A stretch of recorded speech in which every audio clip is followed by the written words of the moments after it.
When I was 13, my mother looked me straight in the eye and said, "Either you come with me now, or you'll never see me again." I stood there frozen. How do you make a choice like that when you're just a kid? But that was my life, with her chaos wrapped in guilt, sprinkled with ultimatums. My mother wasn't just a parent. She was a storm. A single mom battling demons. She refused to admit drugs, alcohol, and a string of men whose names I barely remembered. That day in my aunt and uncle's backyard, I realized something no child should ever have to face. Sometimes saving yourself means walking away from the person who gave you life. I thought she was bluffing. I thought I'd see her again in a week. But when the silence stretched into months, I knew I had crossed a line I could never uncross. What would you have done if you were 13 and forced to choose between survival and loyalty?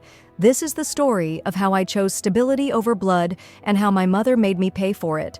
Stay with me, because this isn't just about abandonment, it's about finding strength when the person you need saving from is your own family. And if you've ever faced impossible choices, don't forget to subscribe to Outlaw Alley, where real stories reveal the truth behind family drama. Looking back, I guess I never really had a normal childhood, at least not the kind you see on TV. My mother was complicated. To outsiders, she was that free spirit, the kind of woman who lived by her own rules, didn't take orders from anyone, and always had a wild story to tell. But behind closed doors, it wasn't freedom, it was survival. She was a single mom, raising 2 daughters while battling addictions she pretended didn't exist. Alcohol was her breakfast.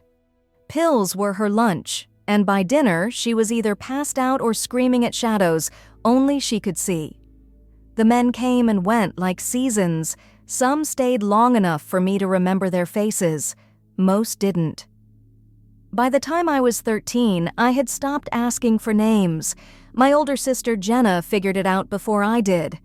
At 16, she packed her things and moved in with a friend. She said she couldn't take it anymore. The chaos, the lies, the constant feeling that any day could be, the day everything collapsed. I didn't blame her, but when she left, it was just me and Mom. Not long after, Mom woke me up one morning with a simple sentence: "We're moving." No explanation. No warning. Just pack what you can.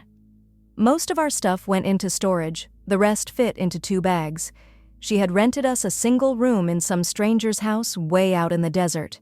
I didn't know the man, we'll call him Mike, though I'm still not sure that was his name. Mom acted like it was normal, like sharing a room with your mother at 13 was just part of life. The place was suffocating: 4 walls, 1 bed, a couch, and silence thick enough to choke on.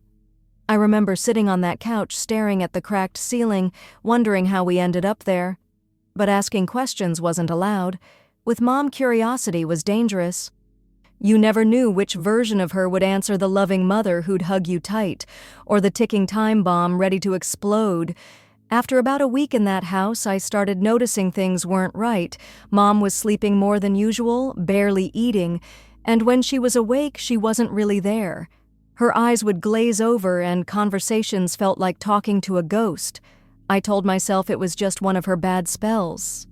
She'd had them before, days where she'd disappear into herself only to bounce back like nothing happened, but this time was different. One afternoon, I came back from school and found her sprawled on the couch in our room. At first, I thought she was just sleeping off another hangover, but when I tried to wake her, she didn't move. I shook her harder, called her name, nothing. Her breathing was shallow, her skin cold.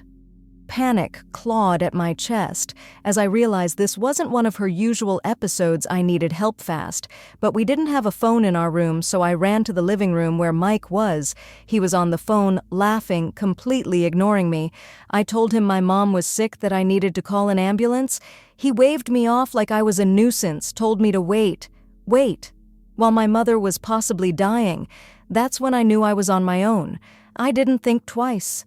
I bolted out the door, running down dusty roads under the scorching desert sun, heading for the nearest grocery store. I didn't even feel my legs burning or my throat tightening. All I could think was get to a phone. But when I finally reached the payphone, my mind went blank.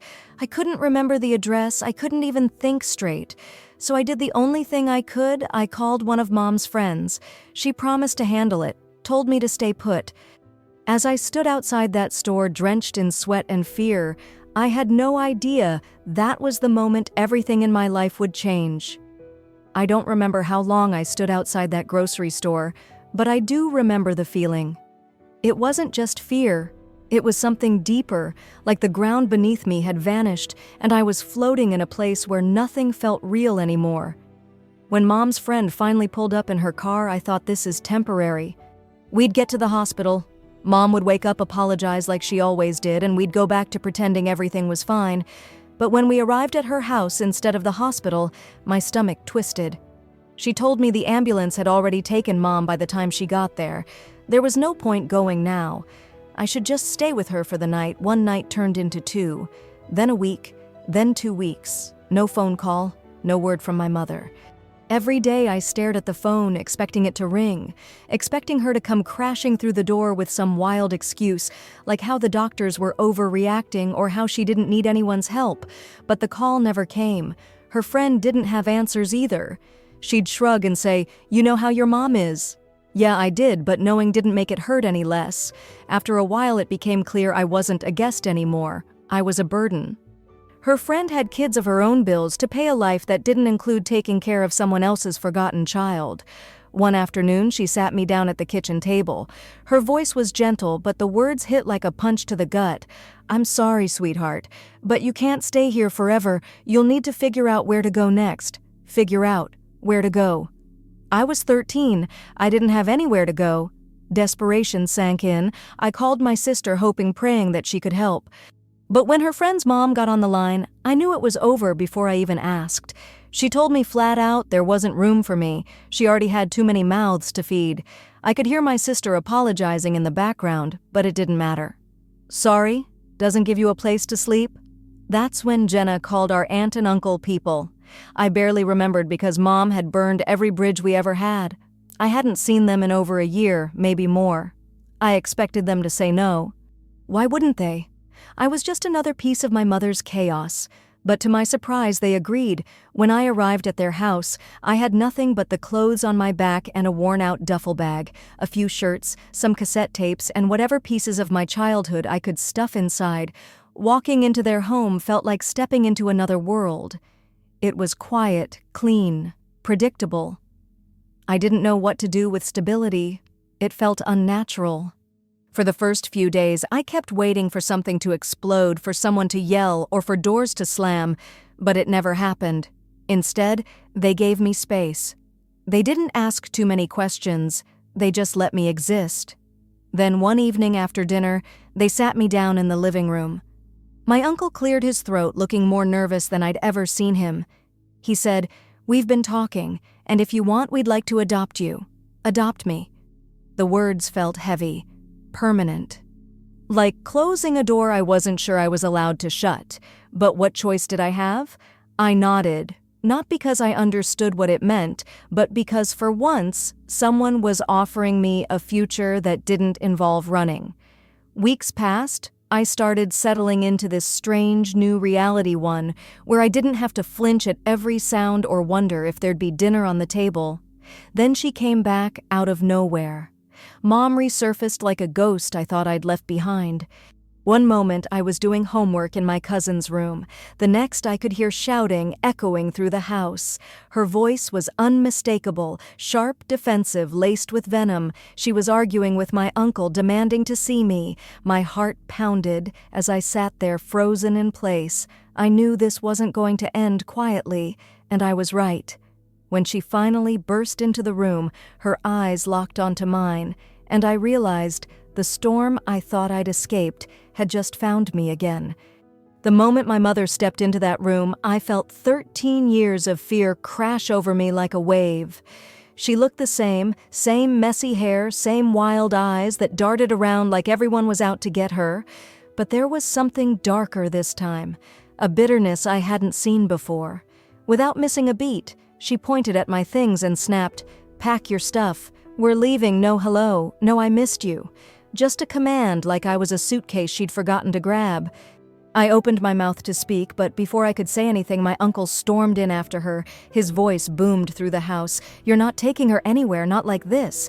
They started yelling words I'd heard 1,000 times before, accusations, insults, blame tossed back and forth like a grenade waiting to explode. I stood there frozen between them, my heart racing so fast I thought I'd pass out. I couldn't do it. I couldn't let myself get dragged back into her chaos. So I did the only thing I could think of. I ran out the door. Across the living room into the backyard where the air felt just a little less suffocating. She followed me, of course. Cornered me by the fence, her face flushed with anger and desperation. "What the hell do you think you're doing?" she hissed. "We're leaving, you're my daughter." My voice shook as I tried to hold it together. "I want to stay here just until you get a job, a place to live, then I'll come with you." It sounded reasonable in my head, like a fair compromise from a scared kid who just wanted some stability, but to her it was betrayal. Her eyes welled up, but not with sadness. With rage, she threw her hands in the air, pacing like a caged animal. "I've never been good enough for you, have I?" she spat. "You think you're better than me because these people gave you a bed and a hot meal." I tried to explain, but she wasn't listening. She never really listened. Every word I said just fueled her fury. Suddenly she was the victim, the poor mother abandoned by her ungrateful daughter. Then came the words that would haunt me for years. "If you don't come with me right now, don't bother ever seeing me again." Her voice cracked, but her eyes stayed cold. It wasn't a plea, it was an ultimatum. I stared at her, my mind spinning. This was my mother, the woman who was supposed to protect me. But all she ever did was make me choose between her love and my sanity. I wanted to believe she didn't mean it, that it was just another one of her dramatic threats. She'd cool off, come back tomorrow, and everything would go back to the broken normal I was used to. But deep down, I knew better. This wasn't just about today. It was about every missed birthday, every broken promise every night. I wondered if she'd make it home alive. So I took a deep breath, tears blurring my vision, and said the hardest words I'd ever spoken. "I'm staying." Silence for a moment. I thought time had stopped. Then she laughed, a bitter, hollow sound that made my skin crawl. "Fine," she snapped, turning on her heel.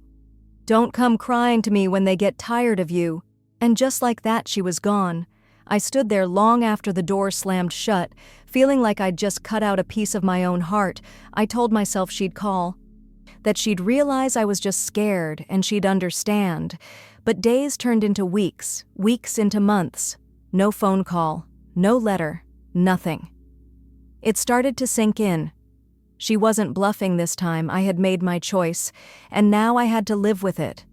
In the weeks after my mother walked away, I kept telling myself she'd come back, that this was just another one of her games, push me away to make me beg for her love.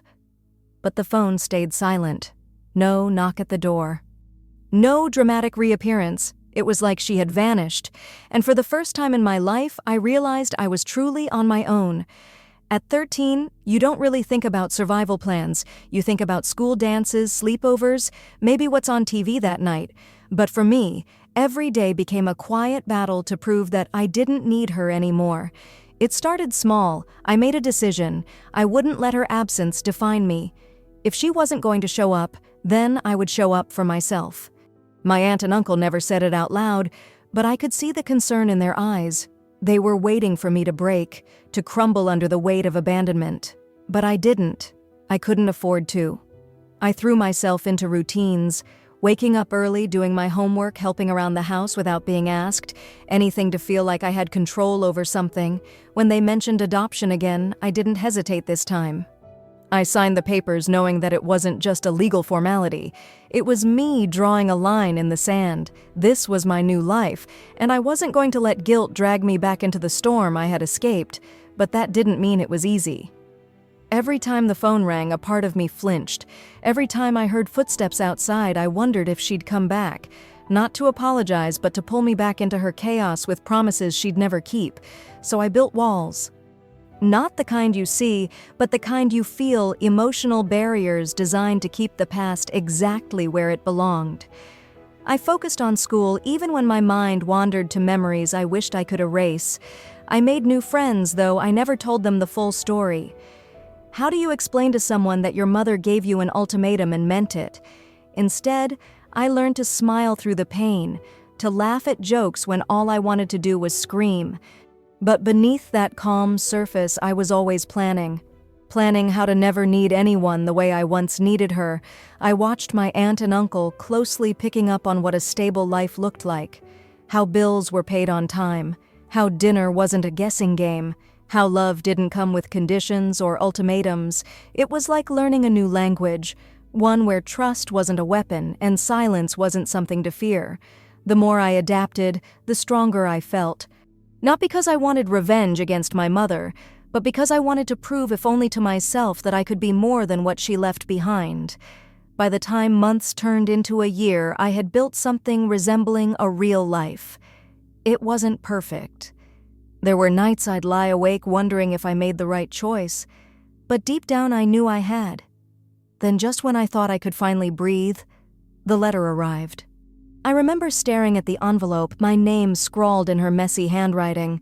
My hands trembled as I opened it, half expecting an apology, maybe even a sign that she'd changed. But no, 4 pages of twisted words, not asking how I was, not explaining where she'd been, just telling me in excruciating detail how she forgave me for abandoning her.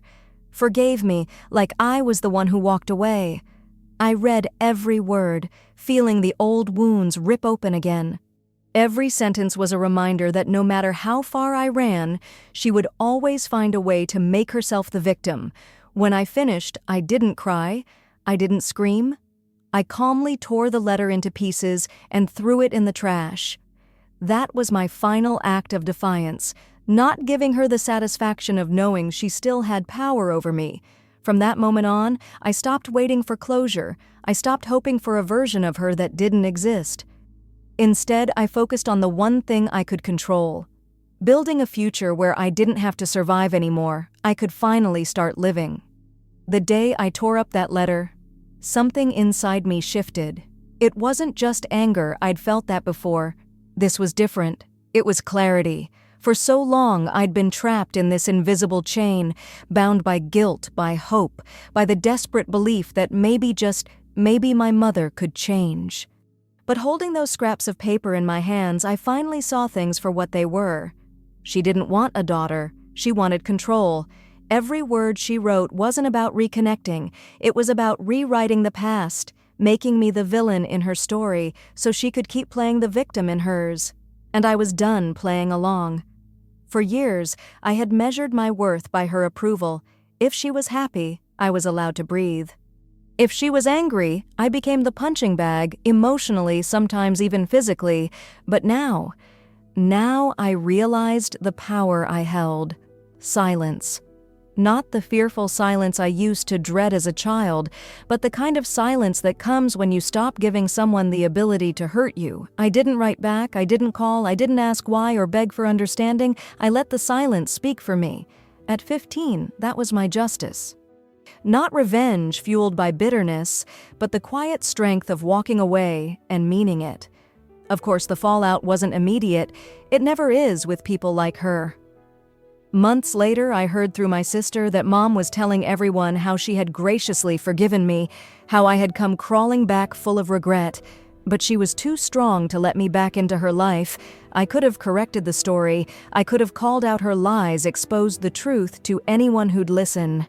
But I didn't, because I learned something far more valuable. You don't owe explanations to people who are committed to misunderstanding you. Instead, I doubled down on the life I was building. I focused on school, earned good grades, started thinking about a future that didn't involve looking over my shoulder. Every milestone I reached, every birthday, every achievement I celebrated not as a reminder of what I lost, but as proof of what I survived. There were hard days, of course. Days when I wondered if cutting her off made me a bad person, when the echoes of her words, "You abandoned me," would creep into my mind late at night. But then I'd remember that 13-year-old girl standing in a backyard, being forced to choose between chaos and stability, and I'd remind myself I didn't abandon her. She abandoned herself long before she ever walked out of my life. By the time I turned 16, I realized something even more powerful. Freedom isn't just leaving a toxic person behind, it's letting go of the version of yourself that still hopes they'll change. One afternoon, my aunt found me sorting through some old boxes. Inside was a photo of my mom and me taken years before everything fell apart. She asked if I wanted to keep it. I looked at the picture for a long time. Two faces smiling for a camera, pretending like life wasn't crumbling around them. And then I quietly placed it back in the box and closed the lid. Not out of hate, not out of spite, but because I understood that holding on to memories like that wasn't holding on to love. It was holding on to pain disguised as nostalgia. That was my real climax. Not a dramatic confrontation, but a quiet acceptance that some stories don't get happy endings. And that's okay. Sometimes survival itself is the victory. By 17, I stopped wondering if I'd hear from her again, if a letter or a phone call would come filled with empty promises or twisted apologies, and when people asked about my mother, I didn't flinch anymore. I simply said, "We're not in contact," and left it at that. Because the truth was, I didn't need to explain. I wasn't the scared little girl waiting by the phone anymore. I was someone who had learned that walking away isn't weakness. It's the strongest thing you can do when love turns into a weapon. It's been years since that chapter of my life closed. Sometimes people ask me if I ever regret it. If I wish I had chosen differently that day. My mother gave me her ultimatum. The truth is, I don't. At 13, I thought I was just buying time. I told myself I'd stay with my aunt and uncle until Mom got better, until she found a job. Until she became the mother I needed her to be, but until never came, because it was never about circumstances. It was about who she chose to be, and I had to choose who I wanted to become. I used to think family was everything, that blood meant loyalty, no matter how much it hurt, but I've learned that family isn't defined by DNA. It's defined by the people who show up, who protect you, who don't make you choose between their love and your peace. My aunt and uncle didn't have to take me in. They didn't owe me anything, but they gave me something my mother never could. Stability, safety, unconditional care. I won't pretend it was easy. Letting go of a parent, even a toxic one, feels like tearing out a piece of your identity. But sometimes the bravest thing you can do is walk away from the person who's supposed to love you. When their version of love only leaves scars, I don't hate my mother. I hope wherever she is, she found whatever peace she was chasing all those years. But I also know I made the right choice, because staying would have meant losing myself, trying to save someone who didn't want to be saved. If you're listening to this and you're caught in that same web of guilt and hope, know this: you are not a bad person for protecting your peace. You are not selfish for choosing stability over chaos. Sometimes survival means breaking ties, even when those ties are called family. And if you've ever faced that impossible decision, I hope my story shows you that there is life and strength on the other side. What would you have done in my place? Let me know in the comments. And don't forget to subscribe for more real stories like this on Outlaw Alley.